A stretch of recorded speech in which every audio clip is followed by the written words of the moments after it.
মূল্যবান কমিশন কর্তৃক আয়োজিত আজকে গণশুনানির উদ্বোধনী সেশনের সম্মানিত সভাপতি জেলা প্রশাসক মাননীয় কমিশনার তদন্ত মূল্যবান কমিশন মঞ্চে এবং দর্শক সাহিত্য উপস্থিত বিশেষ অতিথিবৃন্দ আমার বিভিন্ন পর্যায়ে নারায়ণগঞ্জ জেলার সরকারি কর্মকর্তাবৃন্দ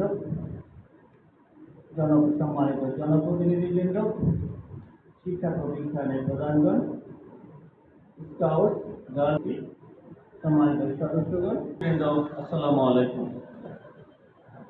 মূল্যবান কমিশন আইন 2004 অনুযায়ী দুর্নীতি প্রতিরোধ কাজের অংশ হিসাবে আজকের এই গণশুনানির আয়োজন করা হয়েছে। এটি আমাদের 167তম গণশুনানি। এই গণশুনানিতে আমাদের আহ্বানে নারায়ণগঞ্জের সেবা প্রত্যাশী আমাদের আহ্বানে সাড়া দিয়েছেন, সেই জন্য আমরা আপনাদের কাছে আন্তরিকভাবে কৃতজ্ঞ। আপনারা যে অভিযোগগুলো উপস্থাপন করেছেন সেগুলোর মধ্য থেকে যেগুলো আমাদের দমন কমিশন আইনের তফসিলভুক্ত অপরাধ কেবলমাত্র আজকে সেগুলো নিয়ে এখানে আলোচনা হবে। সরকারি কর্মকর্তা কর্তৃক সংগঠিত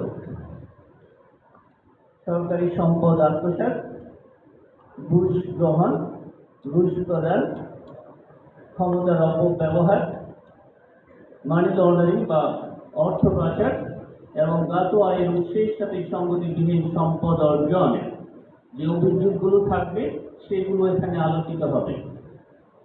প্রতারণা এবং জালিয়াতি সংক্রান্ত যে অভিযোগের সাথে সরকারি কর্মকর্তা কর্মচারী সংশ্লিষ্ট থাকবেন অথবা সরকারি অর্থের সংশ্লেষ থাকবে, সেই ধরনের অভিযোগ এখানে আলোচিত হবে। কিন্তু ব্যক্তি পর্যায়ে প্রতারণা অথবা জালিয়াতি যেগুলোর সাথে সরকারি অর্থের কোনো সংশ্লেষ নেই, সরকারি কর্মকর্তাদের কোনো